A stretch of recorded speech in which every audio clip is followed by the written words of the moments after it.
Hello, Namaste, welcome back to the session. After a very long time, I am back here with the most important, most frequently asked question or most misunderstood concept.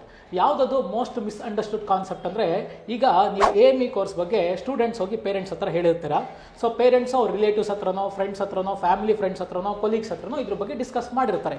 So ಆಗ ಆ ಕಡೆಯಿಂದ ಒಂದಷ್ಟು ಒಪಿನಿಯನ್ಗಳು ಬರುತ್ತೆ. ಯಾವ ಥರ ಅಂದರೆ, ಈ AME course ಮಾಡಿದ್ರೆ ಬರೀ ಏರೋಪ್ಲೇನಲ್ಲಿರುತ್ತೋ, ಅಂದರೆ ಅರ್ಥಾತ್ ಏರ್ಪೋರ್ಟ್ಸಲ್ಲಿ ಬಿಟ್ಟು ಬೇರೆ ಎಲ್ಲೂ ನೀವು ಕೆಲಸ ಮಾಡೋಕ್ಕಾಗಲ್ಲ, ನಿಮಗೆ ಡಿಗ್ರಿ ಸರ್ಟಿಫಿಕೇಟ್ ಸಿಗಲ್ಲ, IT ಜಾಬ್ಸ್ಗೆ ಎಂಟ್ರಿ ಆಗೋಕ್ಕಾಗಲ್ಲ, ಹೈಯರ್ ಎಜುಕೇಷನ್ ಮಾಡೋಕ್ಕಾಗಲ್ಲ, ಬೇರೆ ಡೊಮೈನ್ ಚೇಂಜ್ ಮಾಡೋಕ್ಕಾಗಲ್ಲ ನಿಮ್ಮ ಪ್ರೊಫೆಷನ್ನ, ಈ ಥರ ಒಂದಷ್ಟು ನೆಗೆಟಿವ್ ನ್ಯೂಸ್ಗಳು ಬಂದು ನಿಮ್ಮನ್ನು ಡಿಮೋಟಿವೇಟ್ ಮಾಡಿಬಿಟ್ಟಿರ್ತಾರೆ. So but actually the concept ಏನಂದರೆ ಅದು ಆ ಥರ ಅಲ್ಲ. See, after completion of 3 years, 3 ವರ್ಷದ ಮುಗಿಸಿದ ನಂತರ ನೀವು ಯಾವ್ಯಾವ ಸೆಕ್ಟರಲ್ಲಿ ವರ್ಕ್ ಮಾಡ್ಬೋದು, ಸೊ ಗೌರ್ಮೆಂಟ್ ಜಾಬ್ಗೆ ಹೋಗ್ಬೋದಾ, ಡಿಗ್ರಿ ಸಿಗುತ್ತಾ, ಬೇರೆ ಏನೇನು ಫೆಸಿಲಿಟೀಸ್ಗಳಿದೆ, ನಿಮಗೆ ಎಲ್ಲೆಲ್ಲಿ ವೇಕೆನ್ಸೀಸ್ಗಳಿದೆ, ಏನೇನು ಆಪರ್ಚುನಿಟೀಸ್ಗಳಿದೆ, ಇದನ್ನೆಲ್ಲ ಇನ್ ಡೀಟೇಲ್ ಆಗಿ ಈ ಸೆಷನ್ನ ಡಿಸ್ಕಸ್ ಮಾಡೋಣ.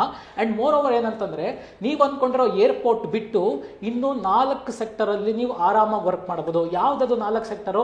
ಅದರಲ್ಲಿ ನಿಮ್ಮ ಅಚ್ಚುಮೆಚ್ಚಿನ ಫೇವ್ರೇಟ್ ಸೆಕ್ಟರ್ ಒಂದಿದೆ. ಅದ್ಯಾವುದು? ಇನ್ನು 4 ಸೆಕ್ಟರ್ ಯಾವುದು? ಏರ್ಪೋರ್ಟ್ ಬಿಟ್ಟು ಇನ್ನೆಲ್ಲಿ ವರ್ಕ್ ಮಾಡ್ಬೋದು ನಾವು? ಇದನ್ನೆಲ್ಲ ಇನ್ ಡೀಟೇಲ್ ಆಗಿ ಈ ಸೆಷನ್ ಅಲ್ಲಿ ಡಿಸ್ಕಸ್ ಮಾಡೋಣ. And as I usually say, do not skip any part because everything is important.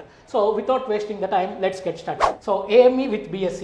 So AME is a dual certificate course. ಮೊದಲನೇ ಸರ್ಟಿಫಿಕೇಟ್ ಯಾವುದು? Aircraft maintenance engineer issued by DGCA, which government of India. So ಎರಡನೇ certificate BSc issued by Bengaluru north university. ನೀವು careful ಆಗಿ observe ಮಾಡಿದ್ರೆ ನಿಮ್ಗೊಂದು important factor ಗೊತ್ತಾಗುತ್ತೆ. ಏನಂತಂದ್ರೆ, ಈ AME ಸರ್ಟಿಫಿಕೇಟ್ನ ಇಶ್ಯೂ ಮಾಡೋದು ಯಾರು? Government of India. ಈ BSc ಸರ್ಟಿಫಿಕೇಟ್ನ ಇಶ್ಯೂ ಮಾಡೋದು ಯಾರು? Bengaluru north university. And Bengaluru north university is A purely state government university.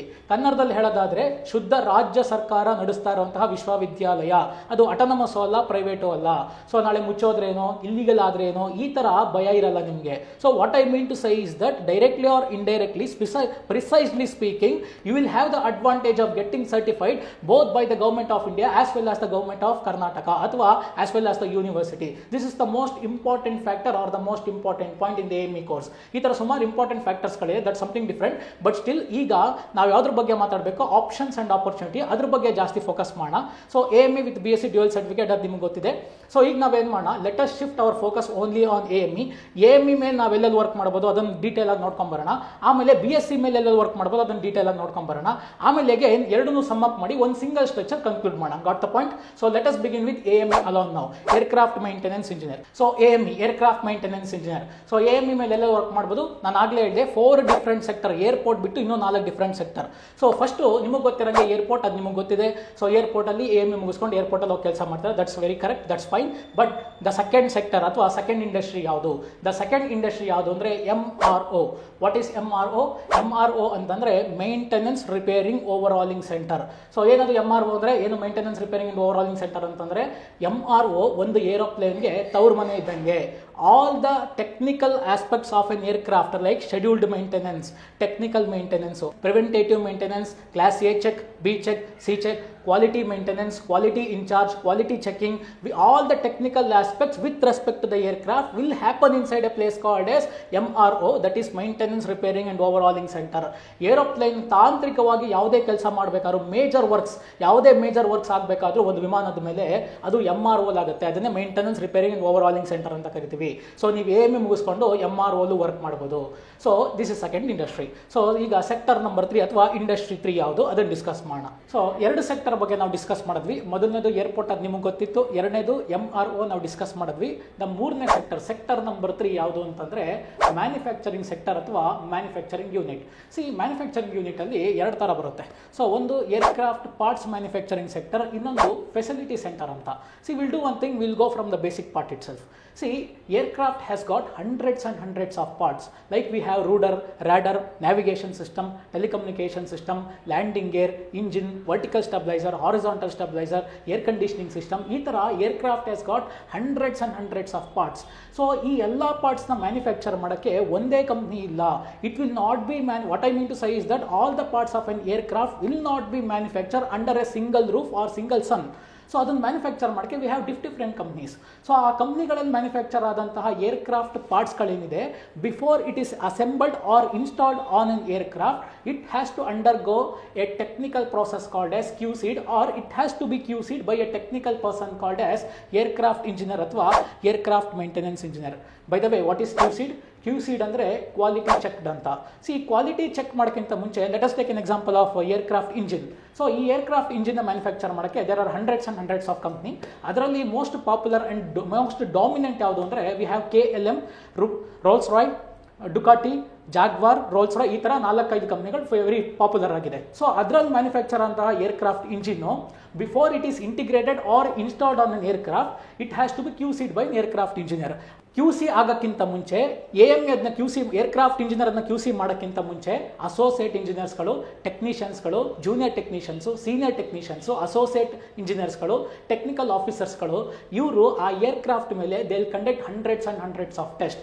ಅದಾದ ಮೇಲೆ ಏರ್ಕ್ರಾಫ್ಟ್ ಇಂಜಿನಿಯರ್ ಅದನ್ನ QC ಅಂದರೆ ಕ್ವಾಲಿಟಿ ಚೆಕ್ ಮಾಡಿ ಸೀಲು ಸೈನ್ ಹಾಕಿ then it will go for assembly line. ಅದನ್ನು ನಾವು ಫೆಸಿಲಿಟಿ ಸೆಂಟರ್ ಅಂತ ಕರೀತಾರೆ. ಅದನ್ನು ಡಿಸ್ಕಸ್ ಮಾಡೋಣ ಈಗ ನಾವು. ಸೊ ಇದು ನಾನು ಏರ್ಕ್ರಾಫ್ಟ್ ಇಂಜಿನ್ ಮಾತ್ರ ಹೇಳಿದೆ. So this rules or this protocol will remain same for all the parts of an aircraft including a nut and bolt also.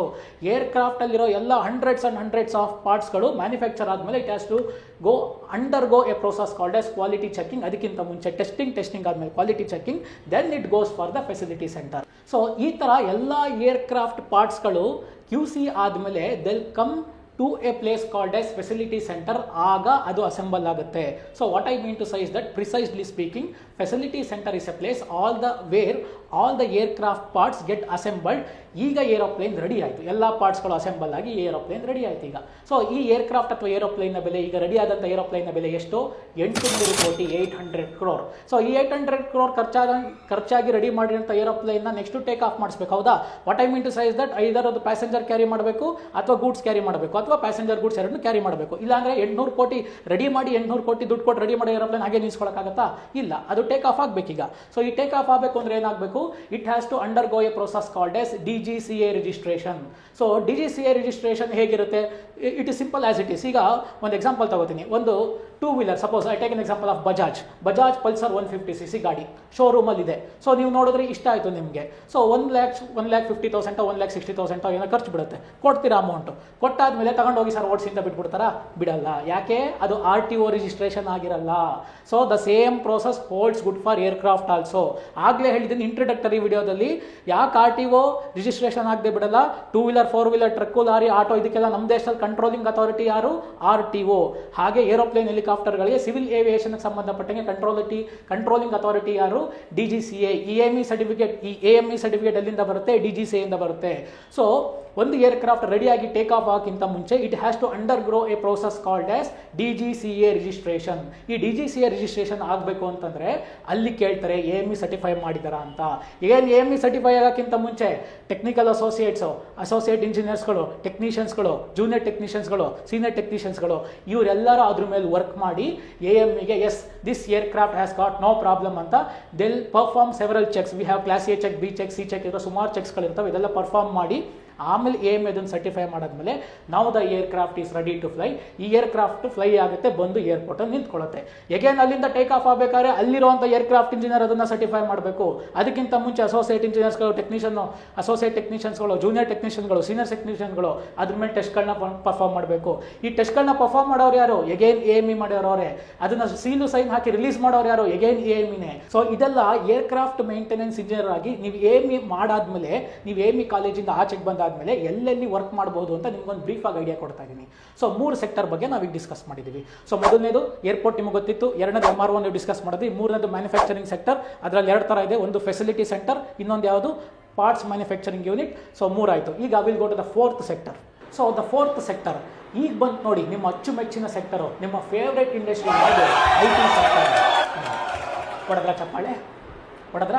Correct, you heard it right, correct. IT ಸೆಕ್ಟರಲ್ಲಿ ನೀವು AME ಆದಮೇಲೆ work ಮಾಡ್ಬೋದು. ಹೇಗೆ, ಏನೋ ಅದನ್ನು ಈಗ discuss ಮಾಡೋಣ. See what is this? Mobile phone. ನೀವು ಒಂದು ಹೊಸ ಮೊಬೈಲ್ ಫೋನ್ನ ಪರ್ಚೇಸ್ ಮಾಡಿದಾಗ ನಿಮ್ಗೊಂದು ಯೂಸರ್ ಮ್ಯಾನ್ಯಲ್ ಕೊಟ್ಟಿರ್ತಾರೆ, ನೋಡಿದ್ದೀರಾ? What is this? Television. So television purchase ಮಾಡಿದಾಗ ಒಂದು ಯೂಸರ್ ಮ್ಯಾನ್ಯಲ್ ಕೊಟ್ಟಿರ್ತಾರೆ. What is this? ರೆಫ್ರಿಜಿರೇಟರ್. ಇದನ್ನು ಪರ್ಚೇಸ್ ಮಾಡಿದಾಗ ನಿಮ್ಗೆ ಯೂಸರ್ ಮ್ಯಾನ್ಯಲ್ ಕೊಟ್ಟಿರ್ತಾರೆ. What is this? Camera purchase ಮಾಡಿದಾಗ ಒಂದು ಯೂಸರ್ ಮ್ಯಾನ್ಯಲ್ ಕೊಟ್ಟಿರ್ತಾರೆ. ಹಾಗೆ ಏರ್ಕ್ರಾಫ್ಟ್ ಪಾರ್ಟ್ಸ್ಗಳು ಕೂಡ before aircraft parts assembly unit ಅಂತ ಹೇಳಿದ್ನಲ್ಲ, ಏರ್ಕ್ರಾಫ್ಟ್ ಪಾರ್ಟ್ ಮ್ಯಾನುಫ್ಯಾಕ್ಚರಿಂಗ್ ಸೆಕ್ಟರ್ಸ್, ಅಲ್ಲಿ ಮ್ಯಾನುಫ್ಯಾಕ್ಚರ್ ಆದಮೇಲೆ ಅದಕ್ಕೂ ಕೂಡ ಒಂದು ಯೂಸರ್ ಮ್ಯಾನ್ಯಲ್ ಪ್ರಿಪೇರ್ ಆಗುತ್ತೆ. ಅದೆಲ್ಲಿ ಪ್ರಿಪೇರ್ ಆಗುತ್ತೆ? ಅದೇ ನಿಮ್ಮ ಫೇವ್ರೇಟ್ ಕಂಪ್ನಿಗಳಿಗೆಲ್ಲಪ್ಪ, so called I T sectors, booming I T sectors, ಯಾವ್ಯಾವುದು ಇನ್ಫೋಸಿಸ್, ವಿಪ್ರೋ, ಟೆಕ್ ಮಹೀಂದ್ರ, ಆಕ್ಸೆಂಚರ್, ಎಲ್&ಟಿ, TCS, ಈ ಥರ ಐ ಟಿ ಸೆಕ್ಟರ್ಗಳಲ್ಲಿ ಆ ಯೂಸರ್ ಮ್ಯಾನ್ಯಲ್ ಪ್ರಿಪೇರ್ ಆಗುತ್ತೆ. ಆ ಯೂಸರ್ ಮ್ಯಾನ್ಯಲ್ನ ಪ್ರಿಪೇರ್ ಮಾಡೋರು ಯಾರು? ಎಗೇನ್ AME ಓದಿರೋರೆ, ಆ ಯೂಸರ್ ಮ್ಯಾನ್ಯಲ್ ಪ್ರಿಪೇರ್ ಮಾಡೋರು. ಬರೀ ಏರ್ಕ್ರಾಫ್ಟ್ ಪಾರ್ಟ್ಸ್ಗಳಿಗಲ್ಲ, ಎಂಟೈರ್ ಏರ್ಕ್ರಾಫ್ಟ್ಗೆ ಒಂದು ಯೂಸರ್ ಮ್ಯಾನ್ಯಲ್ ಇರುತ್ತೆ. ಅದ್ರ ಜೊತೆಗೆ ಮೇಂಟೆನೆನ್ಸ್ ಮ್ಯಾನ್ಯಲ್ಸ್ ಅಂತ ಇರ್ತವೆ. ಕ್ಲಾಸ್ A ಚೆಕ್ಗೆ ಬೇರೆ ಮ್ಯಾನ್ಯಲ್, B ಚೆಕ್ಗೆ ಬೇರೆ ಮ್ಯಾನ್ಯಲ್, C ಚೆಕ್ಗೆ ಬೇರೆ ಮ್ಯಾನ್ಯಲ್, ಪ್ರಿವೆಂಟೇಟಿವ್ ಮೇಂಟೆನೆನ್ಸ್ಗೆ ಬೇರೆ ಮ್ಯಾನ್ಯಲ್. ಈ ಥರ ತರಾವರಿ ಯೂಸರ್ ಮ್ಯಾನ್ಯಲ್ ಒಂದು ಏರ್ಕ್ರಾಫ್ಟ್ ಮೇಲೆ ಡಿಸೈನ್ ಆಗುತ್ತೆ. ಅದು ಎಲ್ಲಿ? ಐ ಟಿ ಕಂಪ್ನಿಗಳಲ್ಲಿ. ಯಾರು ಮಾಡೋರು? ಇದೇ AME ಓದಿರೋರೆ. ಸೊ ಈ ಥರ ನೀವು ಐ ಟಿ ಕಂಪ್ನಿಗೆ ವರ್ಕ್ ಮಾಡ್ಬೋದು. ಬರೀ ಯೂಸರ್ ಮ್ಯಾನ್ಯಲ್ ಪ್ರಿಪೇರ್ ಮಾಡೋದಷ್ಟೇ ಏನು ಕೆಲಸ ಐ ಟಿ ಕಂಪ್ನಿ ಇಲ್ಲೇ ಇಲ್ಲ. We have some more things. We have some more job profiles. We have auditors, inspectors ಅಂತ ಇರ್ತಾರೆ. So then we have vigilance officers ಅಂತ ಇರ್ತಾರೆ. Then we have technical officers ಅಂತ ಇರ್ತಾರೆ. ಸಪೋರ್ಟ್ ಇಂಜಿನಿಯರ್ಸ್ ಅಂತ ಇರ್ತಾರೆ. ಎಲ್ಲರೂ ಹೇಳ್ತಾ ಹೋದರೆ ವಿಡಿಯೋನ 2 ಅವರ್ 3 ಅವರ್ ಆಗ್ಬಿಡುತ್ತೆ. Just I give you a brief idea stating that where all you can work after completion of AME, because this is a decision making area. You have to decide whether you want to get into the AME or not after seeing this video. So ಅದಕ್ಕೋಸ್ಕರ decision ಮೇಕಿಂಗ್ಗೆ help ಆಗಲಿ ಅಂತ ನಾವು ಒಂದಷ್ಟು ಇನ್ಪುಟ್ಸ್ಗಳನ್ನ ಕೊಡ್ತಾ ಇದ್ದೀನಿ. Where all you can work ಅಂತ. I know I am taking too much of time, but still information is very important and crucial. So we'll do one thing in order to avoid maximum time. So ಇದನ್ನ ಏನು ಮಾಡೋಣ, 2 part ಆಗಿ divide ಮಾಡ್ಕೊಳ್ಳೋಣ. Part 1 ಅಲ್ಲಿ AME ಬಗ್ಗೆ discuss ಮಾಡೋಣ. Part 2 ಅಲ್ಲಿ BSc ಬಗ್ಗೆ ಎಲ್ಲೆಲ್ಲಿ ವರ್ಕ್ ಮಾಡ್ಬೋದು, ಏನೇನು ಆಪರ್ಚುನಿಟಿ ಇದೆ ಅದನ್ನು ಡಿಸ್ಕಸ್ ಮಾಡೋಣ. ಆಮೇಲೆ ಪಾರ್ಟ್ 2 ಅಲ್ಲಿ ಕೊನೆಯಲ್ಲಿ AME ವಿತ್ BSc ಎರಡನ್ನೂ ಇಂಟಿಗ್ರೇಟ್ ಮಾಡಿ ಫೈನಲ್ ಆಗಿ ಕನ್ಕ್ಲೂಡ್ ಮಾಡೋಣ. Will that be okay? So part 1 ಇದ್ರ ಬಗ್ಗೆ ಇಷ್ಟು ಡಿಸ್ಕಸ್ ಮಾಡೋಣ. ಈಗ 4 ಸೆಕ್ಟರ್ ಆಯಿತು, 5ನೇ ಸೆಕ್ಟರ್ ಹೋಗೋಣ. 5ನೇ ಸೆಕ್ಟರ್ ಕನ್ಕ್ಲೂಡ್ ಮಾಡೋಣ. ಸೊ ನಾವು 4 ಸೆಕ್ಟರ್ ಬಗ್ಗೆ ಡಿಸ್ಕಸ್ ಮಾಡಿದ್ವಿ. ನಾವು the 5th sector we are going to discuss about the 5th sector where you can work after completing aircraft maintenance ಅಥವಾ AME 5ನೇ ಸೆಕ್ಟರ್ ಎಲ್ಲಿ ವರ್ಕ್ ಮಾಡೋದು ನೋಡೋಣ. ಸೊ ದ 5th ಸೆಕ್ಟರ್ ಎಲ್ಲರಿಗೂ ಗೊತ್ತಿರುತ್ತೆ, ಬಟ್ ಟಂಕಂತ ಹೇಳಕ್ ಬರಲ್ಲ. ಯಾವ್ದು ಗೊತ್ತಾ? ನೆನಪಿಸ್ಕೊಳ್ಳಿ ನೋಡೋಣ. ಫ್ಲೈಟ್ ಟ್ರೈನಿಂಗ್ ಅಕಾಡೆಮಿ ಅಥವಾ pilot training school. Of course you heard it right. Flight training academy. Always remember a key point. So ಒಂದು ಏರ್ಕ್ರಾಫ್ಟು ಟೇಕ್ ಆಫ್ ಆಗಬೇಕು ಅಂತಂದರೆ it has to be certified by aircraft engineer itself. So ಒಂದೆಲ್ಲೋ aeroplane ನೀವು ನೋಡ್ತೀರಾ, ಆಕಾಶದಲ್ಲಿ ಹಾರಾಡ್ತಾರೋ aeroplane. So ಆ aircraft ಅಥವಾ ಏರೋಪ್ಲೇನಲ್ಲಿ ಹಾರಾಡ್ತಾ ಇದೆ ಅಂತಂದರೆ ಅದನ್ನು ಯಾರೋ ಒಬ್ಬ AME ಸರ್ಟಿಫೈ ಮಾಡಿರ್ತಾರೆ. Pilots before they are getting in to the pilot licence, ಅವ್ರಿಗೆ ಪೈಲಟ್ ಲೈಸೆನ್ಸ್ ಬರೋಕ್ಕಿಂತ ಮುಂಚೆ they have to undergo 200 hours of flying. So ಆ 200 hours ಆಫ್ ಫ್ಲೈಯಿಂಗಲ್ಲಿ 175 hours of single engine flying ಇರುತ್ತೆ, 25 hours ಮಲ್ಟಿಪಲ್ ಇಂಜಿನ್ ಅಥವಾ multi engine flying ಇರುತ್ತೆ. So ಆ ಟೈಮಲ್ಲಿ ಅವ್ರು ಒಂದು ಏರೋಪ್ಲೇನಲ್ಲಿ ಕೂತ್ಕೊಂಡು ಫ್ಲೈ ಮಾಡ್ತಾರೆ, ಅದಕ್ಕೊಂದು ಸರ್ಟಿಫಿಕೇಟ್ ಬರುತ್ತೆ. ಸೊ ಅವ್ರು ಫ್ಲೈ ಮಾಡೋಕ್ಕಿಂತ ಮುಂಚೆ again it has to be certified by aircraft engineer itself. So ನೀವು ಫ್ಲೈಟ್ ಟ್ರೈನಿಂಗ್ ಅಕಾಡೆಮಿ ಅಥವಾ ಪೈಲಟ್ ಟ್ರೈನಿಂಗ್ ಸ್ಕೂಲಲ್ಲಿ ಆ್ಯಸ್ ಅನ್ ಸರ್ಟಿಫೈಯಿಂಗ್ ಇನ್ಸ್ಟ್ರಕ್ಟರ್ ಆಗು ವರ್ಕ್ ಮಾಡ್ಬೋದು ಅಥವಾ ಸರ್ಟಿಫೈಯಿಂಗ್ ಇಂಜಿನಿಯರ್ ಆಗು ವರ್ಕ್ ಮಾಡ್ಬೋದು. I repeat it again. ಈ ಫ್ಲೈಟ್ ಟ್ರೈನಿಂಗ್ ಕಾಲೇಜ್ ಅಥವಾ ಪೈಲಟ್ ಟ್ರೈನಿಂಗ್ ಸ್ಕೂಲಲ್ಲಿ ನೀವು as an instructor, technical instructor ಆಗು ವರ್ಕ್ ಮಾಡ್ಬೋದು ಅಥವಾ ಸರ್ಟಿಫೈಯಿಂಗ್ ಇಂಜಿನಿಯರ್ ಆಗು ವರ್ಕ್ ಮಾಡ್ಬೋದು. ಯಾಕಂತಂದರೆ ಫ್ಲೈಟ್ ಟ್ರೈನಿಂಗ್ ಸ್ಕೂಲಲ್ಲಿ ಇಬ್ಬರು ಅವಶ್ಯಕತೆ ಇದ್ದೇ ಇರುತ್ತೆ. ಯಾಕೆ? ಒಂದು ಪೈಲಟ್ ಟೇಕ್ ಆಫ್ ಆಗಬೇಕು, ಇನ್ನೊಂದು ಟೆಕ್ನಿಕಲ್ ಆಗಿ ಪೈಲಟ್ ಮಾಡೋರಿಗೆ ಏರ್ಕ್ರಾಫ್ಟ್ ಮೇಲೆ ಟೆಕ್ನಿಕಲ್ ವಿಚಾರಗಳನ್ನ ಎಕ್ಸ್ಪ್ಲೇನ್ ಮಾಡೋಕ್ಕೆ ಯಾರು ಬೇಕು? ಅದು ಗೊತ್ತಿರೋರು ಬೇಕು. ಎಗೇನ್ ಅದು ಗೊತ್ತಿರೋರು ಯಾರು? Again AME it self. So 5ನೇ ಸೆಕ್ಟರ್ ಯಾವುದು? ಪೈಲಟ್ ಟ್ರೈನಿಂಗ್ ಸ್ಕೂಲ್ ಅಥವಾ ಫ್ಲೈಟ್ ಟ್ರೈನಿಂಗ್ ಅಕಾಡೆಮಿ. ಇದು 5ನೇ sector. Now we have reach the end of the part 1. So AME ಬಗ್ಗೆ ಎಲ್ಲೆಲ್ಲಿ ವರ್ಕ್ ಮಾಡ್ಬೋದು ಒಂದ್ಸರಿ ರಿವೈಸ್ ಮಾಡೋಣ. ಫಸ್ಟು ಏರ್ಪೋರ್ಟ್, ಅದು ನಿಮಗೆ ಗೊತ್ತಿತ್ತು. MRO ನಾವು ಡಿಸ್ಕಸ್ ಮಾಡಿದ್ವಿ. 3ನೇ ಸೆಕ್ಟರ್ ಯಾವುದು? Manufacturing sector. ಅದರಲ್ಲಿ 2 ಥರ ಇದೆ. ಒಂದು ಪಾರ್ಟ್ಸ್ ಮ್ಯಾನುಫ್ಯಾಕ್ಚರಿಂಗ್ ಯೂನಿಟ್, ಇನ್ನೊಂದು ಫೆಸಿಲಿಟಿ ಸೆಂಟರ್. ಹೇಳೋದು ಮರ್ತಿದ್ದೆ, ಆ ಥರದ್ದೊಂದು ಫೆಸಿಲಿಟಿ ಸೆಂಟರು ರೀಸೆಂಟಾಗಿ ಕರ್ನಾಟಕದಲ್ಲಿ ಒಂದು ಉದ್ಘಾಟನೆ ಆಗಿದೆ. ಯಾವ್ದು ಹೇಳಿ ನೋಡೋಣ? ಯಾರ್ದು ಹೇಳಿ ನೋಡೋಣ? Boeing company largest facility centre ಬೆಂಗಳೂರಲ್ಲಿ ಉದ್ಘಾಟನೆ ಆಗಿದೆ. ಮಾಡಿದವ್ರು ಯಾರು? Honourable prime minister mister Narendra Modi ಅವರೇ ಉದ್ಘಾಟನೆ ಮಾಡಿದ್ದು. ನೀವು AME ಮಾಡೋದು ಬೆಂಗಳೂರಲ್ಲೇ, ಲಾರ್ಜೆಸ್ಟ್ ಫೆಸಿಲಿಟಿ ಸೆಂಟರ್ ಓಪನ್ ಆಗಿರೋದು ಬೆಂಗಳೂರಲ್ಲೇ. ಸಿಂಕಪ್ ಆಗ್ತಾ ಇದೆಯಾ ಈಗ? Very good. ಸೊ 3ನೇ ಯೂನಿಟ್ ಯಾವುದು? ನಾವು ಈಗ ಡಿಸ್ಕಸ್ ಮಾಡಿದ್ದು ಫೆಸಿಲಿಟಿ ಸೆಂಟರ್ ಅಂದರೆ ಮ್ಯಾನುಫ್ಯಾಕ್ಚರಿಂಗ್ ಯೂನಿಟ್. ಅದರಲ್ಲಿ 2 ಥರ ಇದೆ. 4ನೇದು ಯಾವುದು? ನಿಮ್ಮ IT, ನಿಮ್ಮ ಅಚ್ಚುಮೆಚ್ಚಿನ ಸೆಕ್ಟರ್ IT ಸೆಕ್ಟರು. 5ನೇದು ಫ್ಲೈಟ್ ಟ್ರೈನಿಂಗ್ ಸ್ಕೂಲ್ ಅಥವಾ ಪೈಲಟ್ ಟ್ರೈನಿಂಗ್ ಅಕಾಡೆಮಿ ಅಥವಾ ಪೈಲಟ್ ಟ್ರೈನಿಂಗ್ ಸ್ಕೂಲ್, ಇದ್ರ ಬಗ್ಗೆ 5 ಸೆಕ್ಟರ್ ಬಗ್ಗೆ ನಾವು ಡಿಸ್ಕಸ್ ಮಾಡಿದ್ದೀವಿ. ಸೊ ಇದಿಷ್ಟು ಪಾರ್ಟ್ 1 ವಿಚಾರಗಳು. ಪಾರ್ಟ್ 1 ಅಗೇನ್ ಪಾರ್ಟ್ 2 ಭೇಟಿ ಮಾಡೋಣ, BSc ಬಗ್ಗೆ ಡಿಸ್ಕಸ್ ಮಾಡೋಣ. ಹಾಗೆ BSc ವಿತ್ AME ಎರಡೂ ಪಾರ್ಟ್ 2 ಕನ್ಕ್ಲೂಡ್ ಮಾಡೋಣ. So that you will get complete picture about AME with BSc.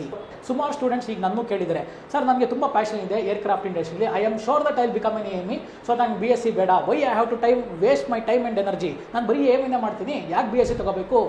ಯಾಕೆ BSc ತಗೋಬೇಕು? BSc ತಗೊಳ್ಳಿಲ್ಲ ಅಂದರೆ ನಿಮ್ಗೆ ಏನಾಗುತ್ತೆ, ವಾಟ್ ಆರ್ ದ ಡಿಸ್ಅಡ್ವಾಂಟೇಜಸ್, ಅದನ್ನು ಪಾರ್ಟ್ 2 ಅಲ್ಲಿ ಹೇಳ್ತೀನಿ. So stay tune for the part 2. And if you are pursuing AME, my strong and senior suggestion is that, sincere suggestion is that you have to pursue AME with BSc, even though if you have strong passion with respect to aircraft industry. ಯಾಕೆ ಅನ್ನೋದನ್ನ part 2 ಅಲ್ಲಿ ನೋಡೋಣ. Please stay tune for the part 2.